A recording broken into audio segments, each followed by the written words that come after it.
persiapkan kita semua untuk duduk kembali. Peneguhan pernikahan Saudara Darmawan Novianto dengan Meliwati, dan kita akan menyaksikan pernikahan kudus ini yang akan dilaksanakan pada hari ini, hari Minggu tanggal 26 Mei 2024. Mari kita akan bersama-sama mempersiapkan hati kita di hadapan Tuhan pagi hari ini. Sama-sama berkata, Bapakku yang baik, Kau yang sangat kami cinta dalam hidup ini ya. Kami tahu lebih dari segalanya kasih-Mu dalam hidup kami. Haleluya. Terima kasih Yesus. Terima kasih.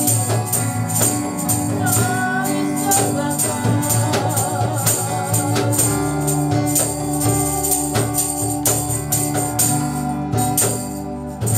Bapakku yang baik, katakan Kau sangat ku cinta, Kau sangat ku cinta,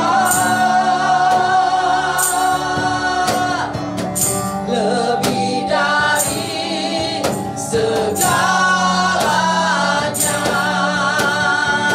di dalam hidupku. Oh Bapakku, kami perlu Engkau yang ku perlu,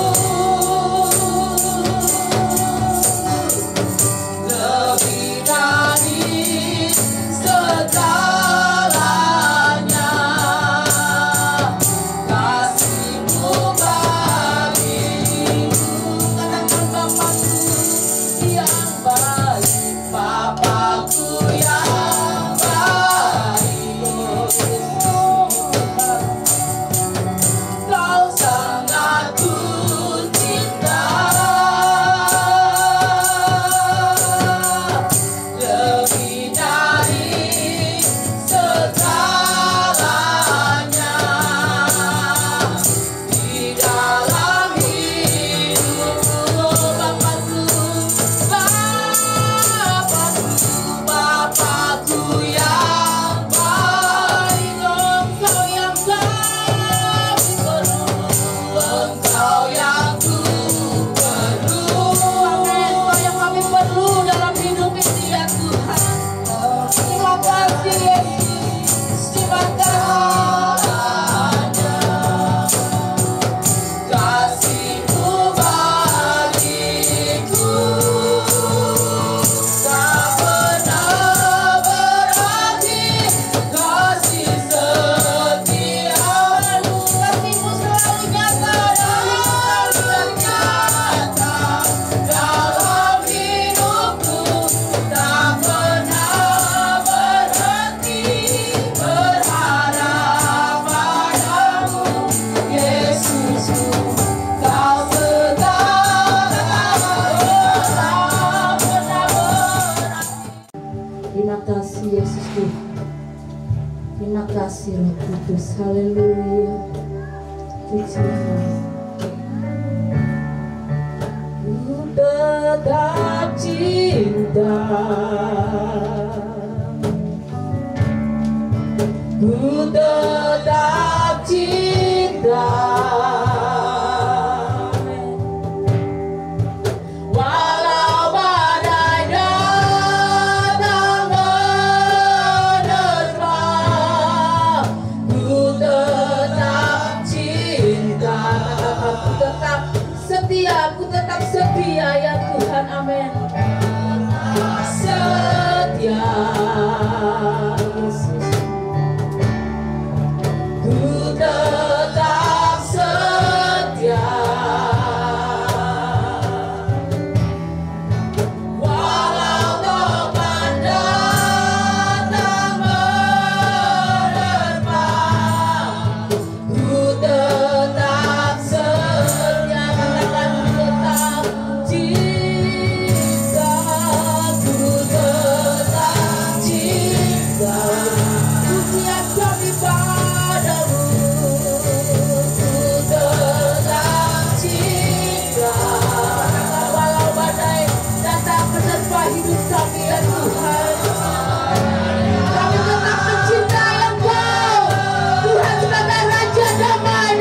hidup kami.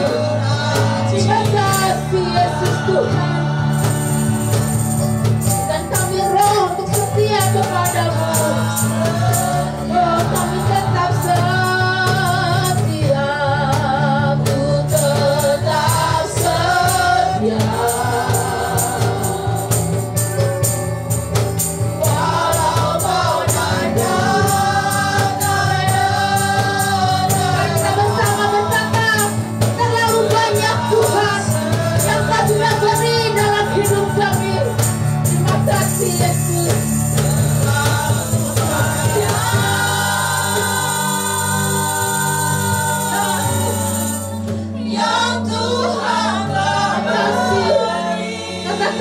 Takkan bisa mungkin membalas apa yang sudah Kau beri dalam hidup kami ya Tuhan. Kau sudah memberikan kasih-Mu. Kau sudah memberikan karya-Mu yang besar bagi kami ya Tuhan. Kita bisa mempersembahkan hidup kami kepadamu ya Bapa.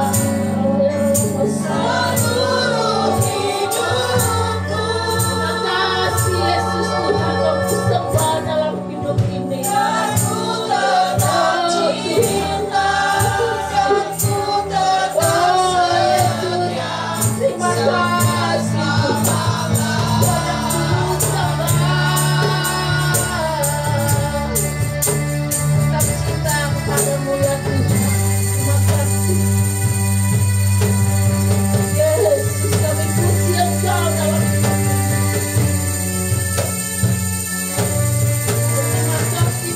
Kau yang baik dalam hidup kami ya Bapa.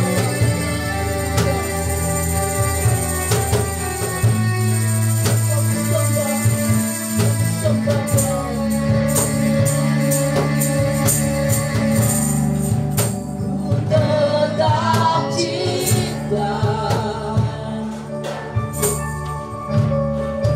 Ku tetap cinta. Walau badai datang menerpa, ku tetap cinta. Katakan ku tetap setia. Kami mau setia kepada Engkau Tuhan. Meskipun dalam hidup ini kami harus melewati banyak hal. Harus melewati banyak tantangan, persoalan, pergumulan hidup. Tapi kami tahu, kami berserah kepada Engkau. Ada pengharapan di dalam Engkau Bapa. Oh, katakan terlalu banyak,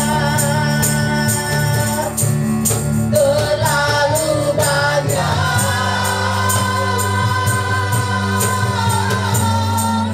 yang Tuhan tak beri. Takkan mungkin ku balas dari apa yang ku miliki. Ku persembahkan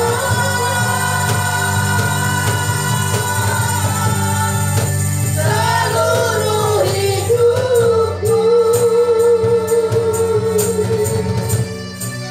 Biar ku tetap cinta dan ku tetap setia untuk sekali kita berkata, terlalu banyak yang Tuhan sudah beri dalam hidup ini. Terlalu banyak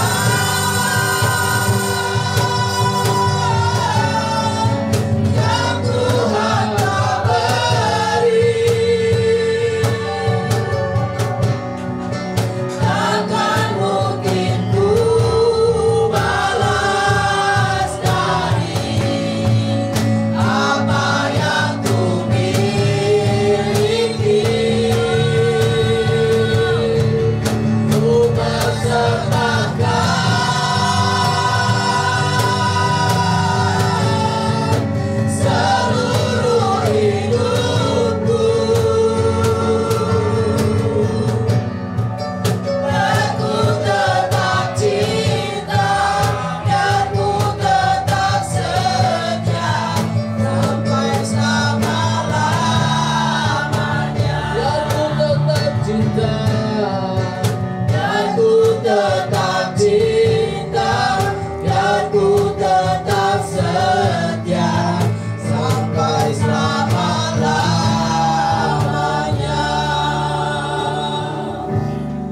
kita tunduk kepala, kita berdoa.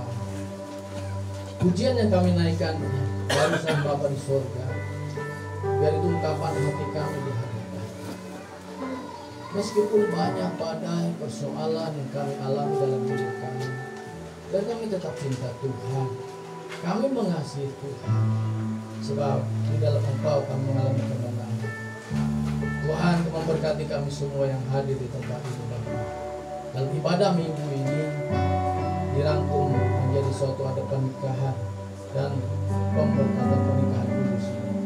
Karena firman-Mu itu adalah hidup. Firman-Mu memberkati, mengubah, memperbaharui, menjadikan kami benih kekal yang ada dalam tengah dunia yang fana ini. Hingga gambar Kristus hidup dalam kehidupan kami lewat firman yang kami dengar. Iman kami hidup dan bertumbuh, rohani kami semakin dewasa, dan kami mengalami Kristus dan orang melihat Kristus dalam kehidupan kami. Urapan-Mu ada pada kami ya Bapa di surga untuk mengerti setiap firman yang kami dengar. Biarlah itu menjadi rema dalam kehidupan kami. Hamba-Mu yang Engkau pakai untuk menyampaikan isi hati untuk Bapak dan Engkau pakai. Di dalam nama Yesus kita berdoa sama firman Allah. Haleluya. Amin. Baik, puji Tuhan. Nah, pagi ini dalam rangkaian daripada ibadah dan pemberkatan nikah Saudara Darmawan Novianto dengan Saudari Meniwati. Dan saya akan menyampaikan kebenaran firman Tuhan berhubungan dengan pernikahan dan keluarga. Karena seringkali kita melihat, menghadapi persoalan dalam hidup ini ketika sudah menikah. Kalau belum menikah, nggak ngerti, ya kan? Wah, enak menikah itu, enak, ya kan? Seperti apa Romeo dan Juliet, itu kan difilmkan, ya kan?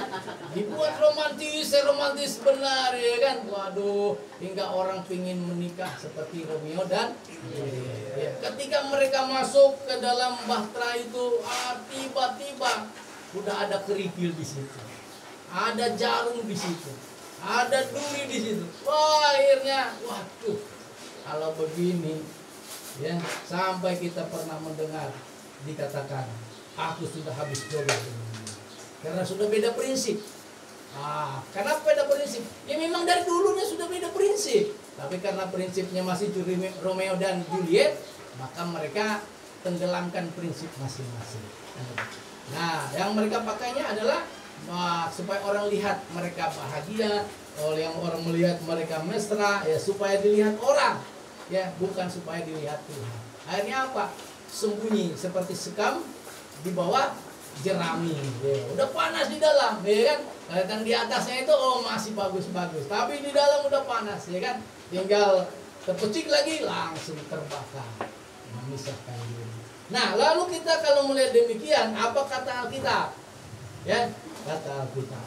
Ya, selama beberapa minggu, ya, Saudari Anto, saya panggil Anto, yang panggilan Anto, dan Saudari Meni, mereka konseling pernikah di sini dalam waktu ya kita lakukan di dalam kesibukan. Tapi saya kasih poin-poin daging-daging tapi pedas, ya kan? Kenapa? Karena hidup ini ketika kita sudah melangkah maju, nggak boleh mundur, ya kan? Para militer itu kalau sudah maju katanya nggak boleh mundur. Di Rindam itu ada satu tulisan, tapi sekarang nggak ada lagi Pak Ilyas. Kalau ragu-ragu kembali, ya kan? Saya sering ngomong sama berdua, ya kan? Ragu-ragu kembali, ya kan? Karena kalau sudah maju, nggak boleh mundur, nggak boleh. Mau gunung runtuh, apa runtuh ya?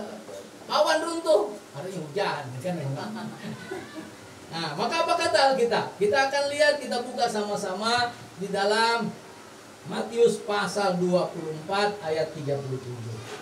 Matius pasal 24 37 dikatakan di sini, ya, sebab bagaimana halnya pada zaman Nuh setelah air bah, ya kan? Lalu Nuh, demikian pula halnya kelak pada kedatangan anak manusia. Sebab bagaimana mereka pada zaman sebelum air bah itu makan dan minum, kawin dan mengawinkan, sampai pada hari Nuh masuk ke dalam bahtera. Jadi kehidupan daripada umat yang ada di zaman sebelum Nuh itu sama dengan kehidupan umat pada zaman akhir ini. Apa yang kita lihat di dalam kehidupan pada zaman akhir ini? Coba lihat. Kafe itu di kota Banjarbaru ini banyak sekali. Apa yang disiapkan kafe itu? Makan, minum. Restoran banyak disiapkan di setiap kota-kota. Berjejer kuliner kan? Supaya tempat apa? Makan, minum. Itu tempat rekreasi manusia. Makan, minum. Karena makan minum ini memenuhi daripada namanya nafsu yang ada di perut kita ini supaya diisi. Kalau dia tidak diisi, ribut itu. Sedikit aja terlambat udah ribut. Kalau enggak dia buat sakit itu orang. Makanya kalau pas jam makan kan. Kalau enggak makan awas nanti lambung, asam lambung naik, ya kan? Semua macam-macam. Makanya itu dikembalikan lagi pada zaman seperti zaman Nuh, kehidupan manusia makan, minum. Ya, makan minum. Nanti di acara PPDN kami para pastor rumah ini apa? Sekarang saya akan bicara ada 3 hal membuat orang sakit. Nah, itu nanti, ya kan? Bukannya baru highlight, ya kan? Lalu dikatakan di situ selain makan minum manusia di akhir zaman ini apa yang dikerjakan mereka? Kawin dan mengawinkan. Nah, bahasa kawin dan mengawinkan ini saudara dalam Tuhan dengan konsep bukan Alkitab. Maunya sendiri, aku mau kawin ya kawin, ya kan? Ya. Aku mengawinkan ya aku kawinkan. Sekarang kawin mengawinkan. Konsepnya apa? Tujuannya apa?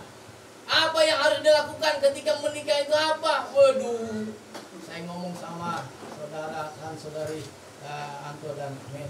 Jangan sekedar hanya menutup aib atau menutup namanya nafsu. Seringkali kawin mengawinkan ini karena menutup nafsu. Malu supaya jangan ketahuan orang, supaya jangan berzina. Loh. Dalam perkawinan itu pun sudah berzina. Kalau tidak sesuai konsep Alkitab, udah berzina. Kenapa? Tidak dilibatkan Tuhan di dalam kehidupan pernikahan, hancur tuh pernikahan. Karena nggak mampu, nggak kuat, akhirnya ya selesai. Nah maka itu pada zaman Nuh itu terjadi. Maka dibuatlah air bah supaya diselesaikan itu. Jangan lagi tahu-taunya di akhir zaman diulangi lagi oleh manusia. Makan minum kawin mawin. Jadi makan minum kawin mawin. Nah kawan kalau makan minum kawin mawin ada yang dikerjakan manusia di dunia ini. Memang bertambah banyak manusia di dunia ini, tapi bukan manusia yang benar, hanya manusia baik. Ya, bukan benar.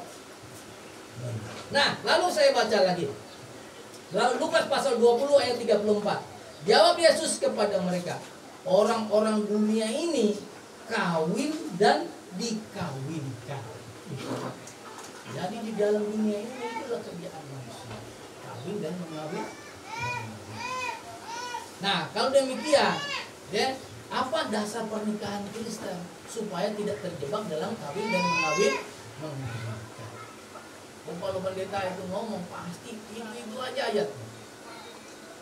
Itu aja ayat. Karena memang itu ayat untuk firman Tuhan dalam pernikahan ini. Tetapi bukan sekedar untuk kawin dan mengawinkan. Nah, ini menjadi suatu hal yang harus saya tanamkan bagi kita semua. Nah, kita lihat dasar pernikahan kekristenan itu apa? Sesuai Alkitab. Ya.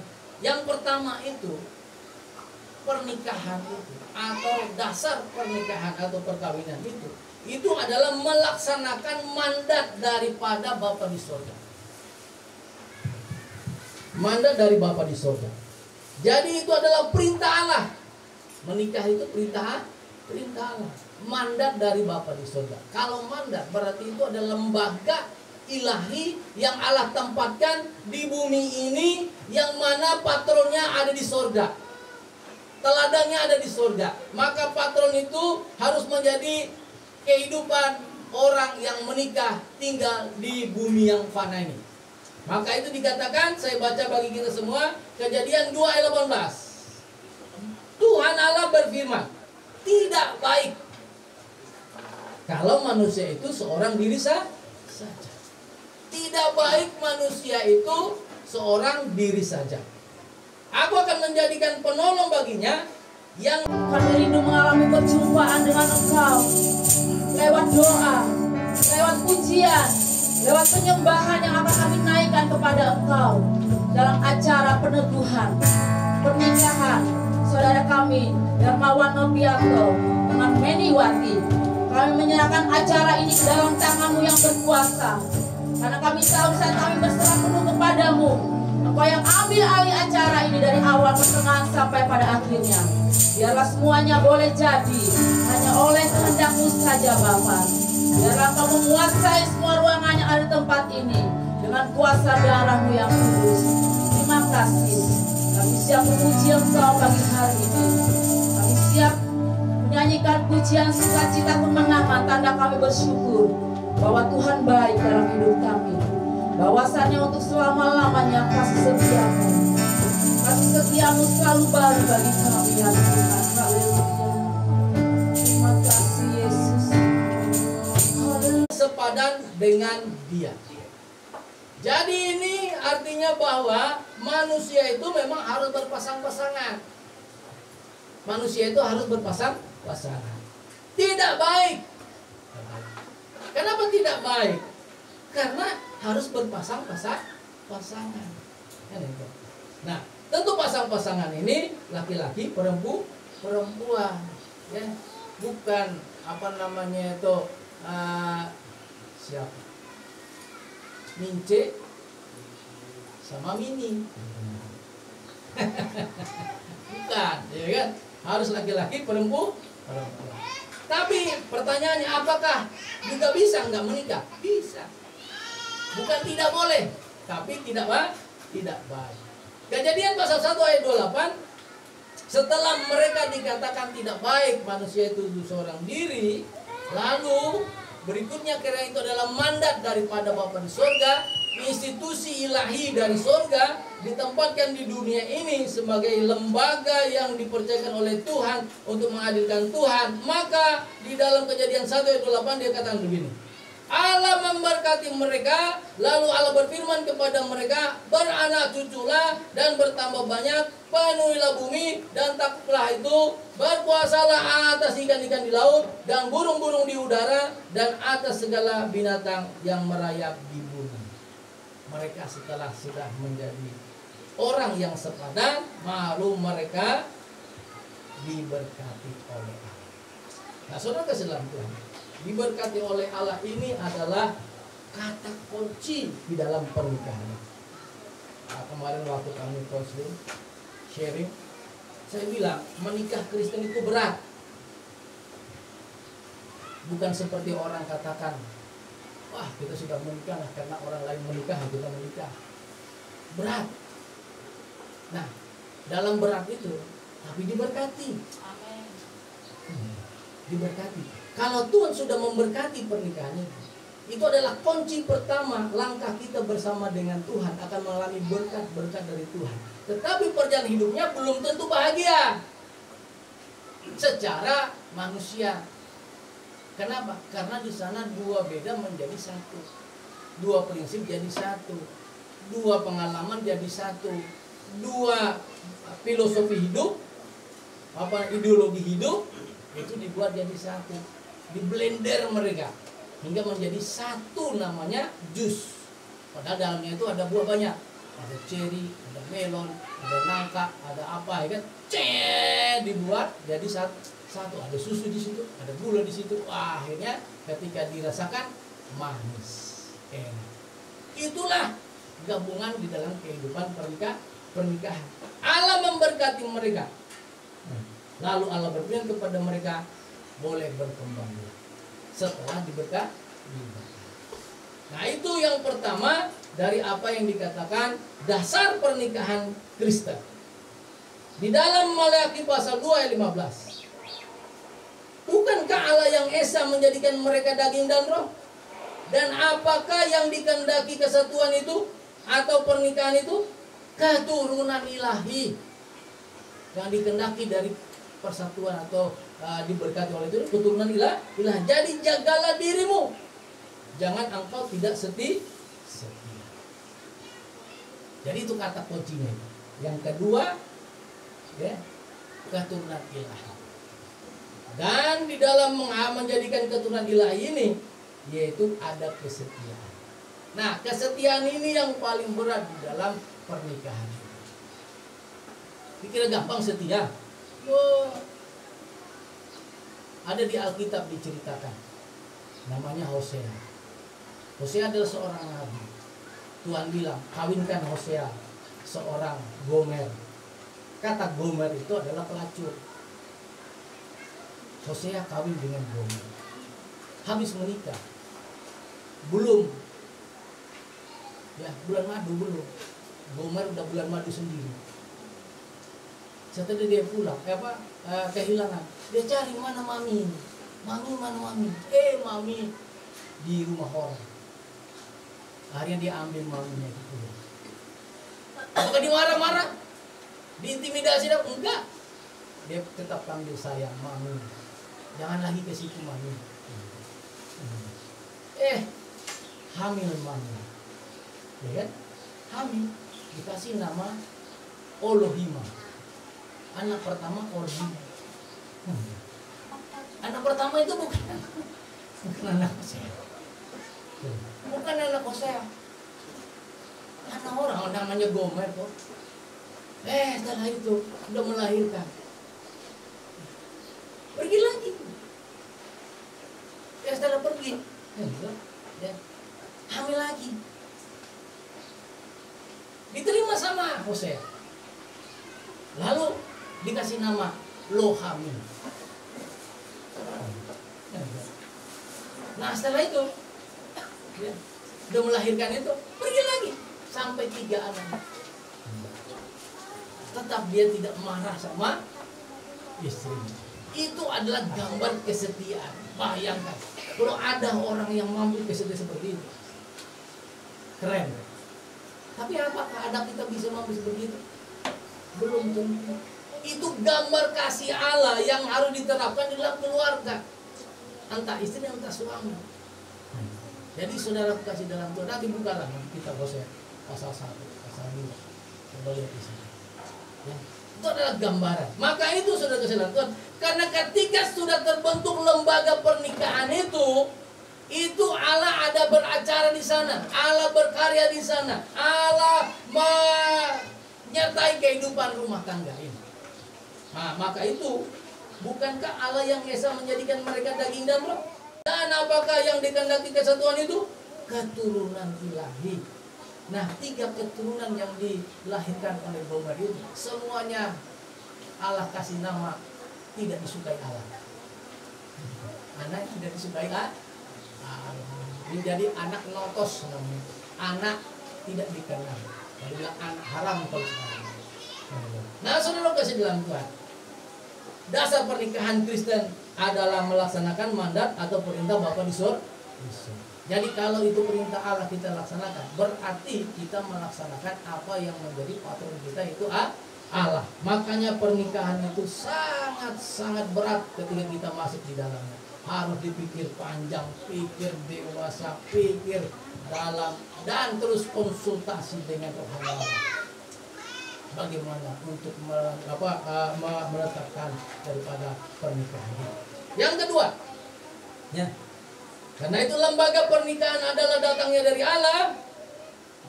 Kita melaksanakan lembaga atau mandat daripada Allah. Maka yang kedua, kan itu dasar daripada pernikahan Kristen itu gambaran dari Kristus dan jemaatnya. Jadi pernikahan itu adalah gambaran Kristus dan jemaat. Coba kita lihat Yohanes 3 ayat 29. Yang ampunya mempelai perempuan, ialah mempelai laki-laki. Tetapi sahabat mempelai laki-laki yang berdiri dekat dia dan yang mendengarkannya sangat bersukacita. Mendengar suara mempelai laki-laki itu, itulah sukacitaku, dan sekarang sukacitaku penuh. Matius pasal 25 ayat 6 dikatakan, waktu tengah malam terdengarlah suara yang berseru, mempelai datang, songsonglah dia. Jadi saudara kesalahan Tuhan, pernikahan itu menggambarkan antara Kristus dan jemaat. Maka itu saya bilang berat. Gembala daripada pernikahan itu Allah sendiri. Kalau gembala daripada jemaat itu ada dipercayakan, namanya pendeta. Tapi kalau gembala daripada pernikahan itu langsung Allah sendiri melakukan. Maka digambarkan bahwa mempelai pria itu adalah Kristus, mempelai wanita itu jemaat. Karena ada strukturalnya, ada susunannya. Kepala daripada Kristus itu Allah, kepala daripada laki-laki itu Kristus, kepala daripada perempuan itu laki-laki. Berat. Tapi kalau sudah ada dua nakhoda di dalam satu bahtera, kira-kira seperti apa perjalanan bahtera itu? Halo Bapak Ibu, kira-kira bisa sampai di pelabuhan gak bahtera itu? Kalaupun dipaksa-paksa, udah hancur itu semua berkeping-keping. Masing-masing pakai skocinya sendiri-sendiri. Masa sampai di bahtera di pelabuhan baru. Mana kawannya? Nggak tahu. Pecah kapal di tengah laut. Ya kan itu. Saudara keselamatan. Ini yang saya katakan itu berat. Ya, berat. Ya. Nah, dikatakan bahwa laki-laki disebut mempelai daripada Kristus. Dan perempuan disebut dengan mempelai itu adalah jemaat daripada Kristus. Apa fungsi daripada laki-laki dan perempuan di dalam membangun rumah tangga? Fungsi dan peran mereka itu apa? Saya hanya kutip dari Efesus pasal 5 ayat 22 sampai 25. Untuk saudari Meni bisa dengar ini juga. Yang lain juga kita semua yang ada merencanakan pernikahan atau keluarga yang ada menikah atau apa, itu kan tuh. Nah, dengar baik ini. Efesus pasal 5 ayat 22 dikatakan di sana, "Hai istri, tunduklah kepada suamimu seperti kepada Tuhan." Di dalam bahtera itu penundukan diri itu penting. Sama dengan halnya jemaat, tunduk kepada Allah, menghormati Allah. Apalagi jemaat sekarang harus belajar tunduk kepada Allah, menghormati Allah. Karena suami adalah kepala istri, sama seperti Kristus adalah kepala jemaat. Dialah yang menyelamatkan tubuh. Saudaraku yang dikasih oleh Tuhan. Ya. Jadi, ya silakan Pak masuk dulu. Ya.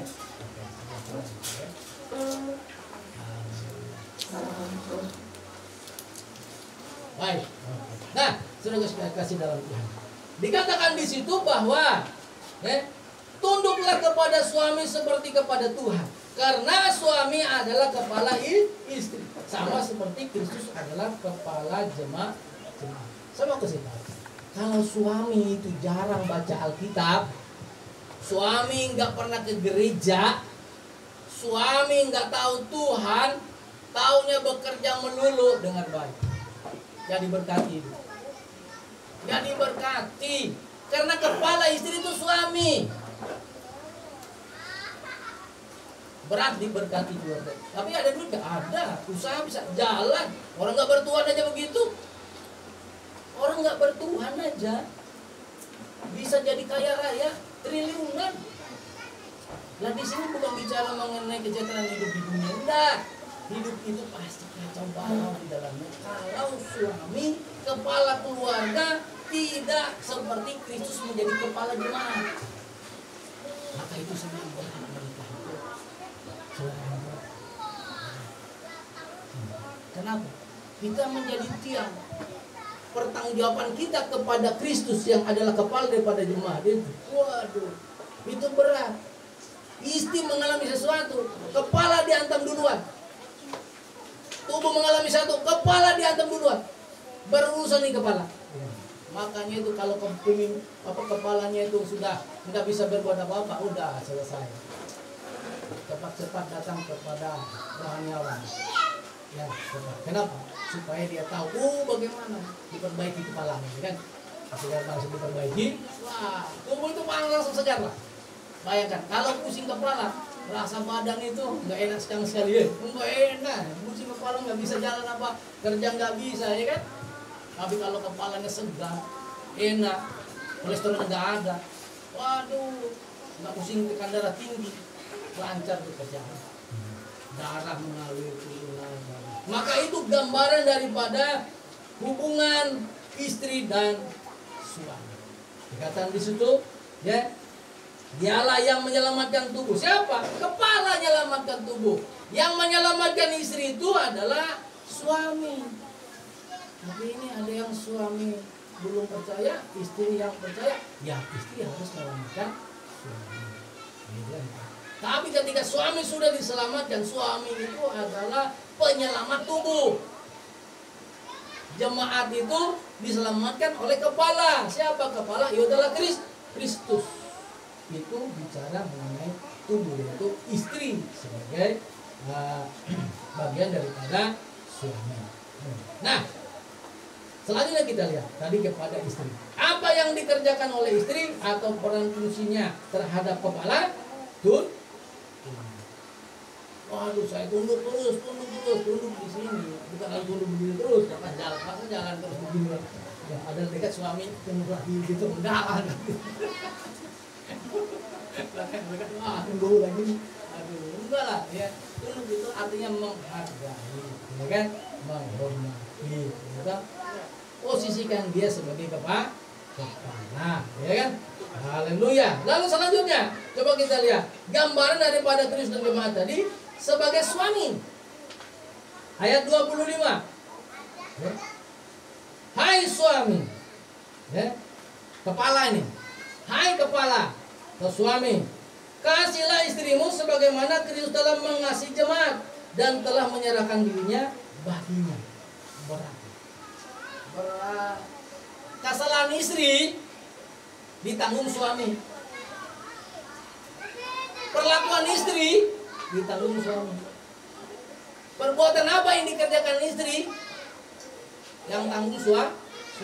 Jangan, dia yang tanggung jawab karena dia yang lakukan, dia tanggung jawab sendiri. Weh, enak benar. Kenapa kamu sama dia?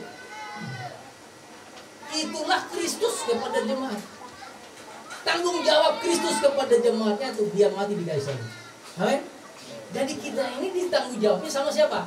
Sama Kristus. Maka itu kehidupan orang Kristen itu sangat berbahagia. Kenapa? Dia yang harus dihukum, dia harus mati, tapi Yesus gantikan di kayu salib supaya setiap orang yang percaya kepadanya tidak binasa, melainkan beroleh hidup yang kekal. Hanya taat dan setia. Itu yang diajarkan oleh kitab suci. Hai suami, hai kepala. Karena kata suami dari kata lain karena kapale. Kepala itu sumber. Sumber itu ada 3. Yang pertama Allah sumber dari segala sesuatu yang ada di dunia ini. Yang kedua laki-laki itu sumber. Karena yang ada benih di dalam kandungan ibu itu sumber dari laki-laki. Bisa tambah sini ya. Lalu yang ketiga sumber itu tanah. Nah, waktu di taman ini yang Tuhan kutuk hanya ada 2. Yang pertama Tuhan kutuk iblis, perempuan, supaya dia bersalin dengan sakit bersalin. Tapi sekarang sudah gampang, ada sesar ya, sudah nggak ngajar lagi. Kalau dulu masih zaman dulu, aduh, teriak-teriak, nggak mau, enak mau lagi. Nah, kita mau bilang dia akan mau lagi, ya kan? Nah, kita bilang. Kalau yang kedua, yang dikutuk oleh Tuhan tanah. Dikutuk Tuhan di tanah dan perempuan. Tapi kenapa laki-laki dikutuk? Karena dia sumber. Laki itu sumber. Jadi dia bisa menjadi sumber bersih untuk kebaikan, tapi dia bisa menjadi sumber rusak untuk kehancuran. Coba lihat orang beranak cucu, anaknya banyak, nggak diurusnya, ditinggalnya ke sana kemari. Istri yang urus, perempuan yang urus. Banyak, satu gendong sini, satu gendong belakang, satu gendong sini. Anaknya dibawa jualan kerupuk di sini, ditaruh. Anak di belakang, di sini satu, di belakang satu, di sini gantungan kerupuk, di dada, ya kerupuk sambil bawa anak. Saya melihat ini bapaknya mana ini? Kalau saya ketok itu ini kamu nanam aja setelah tumbuh nggak diurus, nggak jelas kan. Nah saudara kesalahan tanggung jawab itu. Ya dalam dunia dia aman-aman aja. Dia tanam lagi sembarang sana sini kan, muncul lagi itu hasil dia kan, benih. Dibiarkannya lagi di situ, hancur. Makanya negara pening ngurus begini. Diserahkan ke panti asuhan, diserahkan sama untuk ngurus, orang disuruh ngurus. Saudara kesalahan Tuhan, kacau. Maka itu, hai kepala, kasihlah tubuhmu. Siapa tubuh daripada kepala? Istri. Jadi tanggung jawab daripada kelemahan, kekurangan istri ada pada kepala. Amin. Kalau kepalanya baik, tubuhnya baik. Amin. Bukan tubuh baik, kepala baik, enggak. Karena semua itu ada di dalam kepala. Amin. Nah demikian juga Kristus mengasihi jemaat dan telah kan menyerahkan nyawanya kepada jemaat. Kita ini luar biasa. Dosa kita sudah diampuni oleh Tuhan Yesus. Apa kita sudah berdosa? Tidak. Apa kita orang berdosa? Iya, keturunan dosa dari Adam. Tapi kita bukan orang berdosa. Kita orang kebenaran. Karena apa? Ditebus oleh darah Yesus. Tinggal dalam hidup kita jangan berbuat dosa. Nah, selanjutnya kita lihat, ya. Ayat 26. Daripada Efesus pasal 5, ayat 26 saya baca. Untuk menguduskannya, sesudah ia menyucikannya dengan memandikannya dengan air dan firman, supaya dengan demikian ia menempatkan jemaat di hadapannya dengan cemerlang, tak bercacat dan kerut atau yang serupa itu, tetapi supaya jemaat kudus dan tidak bercela. Demikian juga suami harus mengasihi istrinya sama seperti tubuhnya sendiri. Siapa yang mengasihi istrinya, mengasihi dirinya sendiri. Saudara kasih dalam Tuhan, ya. Yang kedua daripada konsep Alkitab, dasar pernikahan Kristen itu adalah gambar Kristus dan jemaat. Jadi kalau kita dalam hubungan keluarga, kita itu membawa mandat gambar Kristus dan jemaat. Jadi saat kita duduk, berdiri, berusaha, berjalan, jangan lupa kita itu gambar Kristus dan jemaat. Kalau Kristus mengasihi jemaat, demikian juga suami mengasihi istri. Sebenarnya sebaliknya. Kalau itu adalah Kristus mengasihi jemaat, berarti istri harus menghormati Kristus yang adalah kepala. Jadi hormatnya kepada Kristus. Kalau hormat kepada Kristus kan nggak kelihatan ya. Kristus di mana? Ada dalam suami. Maka kalau kita menghormati Kristus, berarti kita menghormati suami. Kalau kita menghormati suami, berarti kita menghormati Kristus. Di setengah maksud ini, inilah gambar daripada kenapa pernikahan Kristen itu. Selanjutnya kita lihat. Yang ketiga, ya, apa dasar daripada pernikahan Kristen? Yang ketiga adalah hidup bersatu dalam satu daging. Hidup bersatu dalam satu daging. Haleluya. Nah, Kejadian pasal 2 ayat 23 saya baca.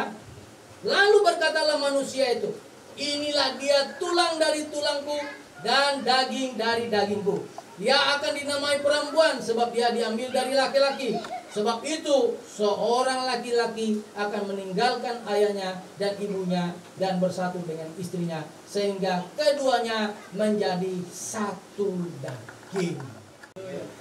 Alkitab bilang begini, saya mau kasih tahu. 7 kali orang benar jatuh, dia bangkit lagi. Tapi 1 kali orang pasti jatuh, maka kita akan menjadikan orang benar. Nah, orang benar itu dia tidak benar, karena hidup dalam kebenaran. Konsepnya nah, menjadi satu dalam daging, hidup bersatu dalam satu daging. Maka itu waktu Hawa dibawa oleh Allah kepada Adam, waktu penciptaan di Taman Eden, Adam tidur kan, Adam tidur, lalu diambillah tulang rusuk dari Adam, dibawanya kepada Adam oleh Allah. Pas Adam melihat, wih, nggak tahu bagaimana kriteria cantik mulut Adam, kan nggak tahu, tapi langsung muncul keluar dari mulutnya, kan itu, ya, muncul keluar dari mulutnya begini, dia bilang, inilah dia tulang dari tulangku dan daging dari dagingku. Wih. Jadi kalau saya lihat tidak ada paras di sini. Halo? Tidak ada paras di sini. Ketika perempuan itu dilihat oleh laki-laki itu dan dijadikannya itu sebagai pasangan hidupnya, dia tidak lihat paras. Halo? Kalau kau lihat paras orang, aduh, bisa terjebak atau bisa tertipu. Tapi ketika engkau melihat dia, wih, dia ini tulang dari tulangku, daging dari dagingku. Amin. Berarti dia cocok sama saya. Walaupun dia nyakiti, tetap cocok. Halo, amin, amin. Ya kan kenyataannya kan begitu. Setelah sudah berapa tahun kita ketemu ya, tapi dia tulang dari tulangku, daging dari daging. Kan beda karakter, beda suku, beda karakter, beda pemahaman, beda penanaman daripada lingkungan, ya kan nggak tahu. Tapi ketika sudah ketemu, dia ini tulang dari tulangku, daging dari daging. Coba lihat kehidupan Hawa. Ya, sedikit saya ceritakan. Setelah dia katakan itu tulang dari tulang dan dari dagingku, wah mesra benar mereka dalam taman itu diberkati Tuhan. Mereka melihara binatang di sana, mereka membuat nama-nama para binatang di situ. Tetapi setelah iblis terus menggodok Hawa ini untuk makan buah pengetahuan yang baik yang jahat dalam taman itu, apa yang terjadi? Hawa makan. Ketika Hawa makan, bukan sendiri makan, dikasih sama suami. Nah, suami mah padahal dilarang nggak boleh makan. Kalau makan buah ini kamu akan mati. Tapi iblis bilang nggak mati, kamu akan sama seperti Allah. Woi, buka mata makan terbuka. Ketika mereka makan, betul mereka melihat bahwa mereka tidak punya pakaian. Pertanyaannya, apakah tadinya mereka berpakaian? Tidak. Dari kekekalan dia nggak punya berpakaian kok. Setelah dengarnya langkah Tuhan di taman itu, ditanya, Adam di mana engkau? Adam di mana engkau? Bukannya dia jawab, ya aku di sini Bapak, maafkan aku sudah salah. Enggak. Dikatakan di cerita Alkitab itu ketika Allah tanya dia, Adam di mana engkau? Lalu dia bilang, itu perempuan yang kau taruh di sisiku, dia yang berikan aku makan. Bayangkan, berapa orang disalahkan sama Adam di Taman Eden, di mana Allah menciptakan dia dan taman itu Allah ciptakan. Berapa orang yang disalahkan? Yang pertama, perempuan itu yang kau tempatkan. Yang kedua, kau tempatkan. Allah disalahkan, ini disalahkan. Perempuan itu disalahkan. Sudah. Adam menyalahkan,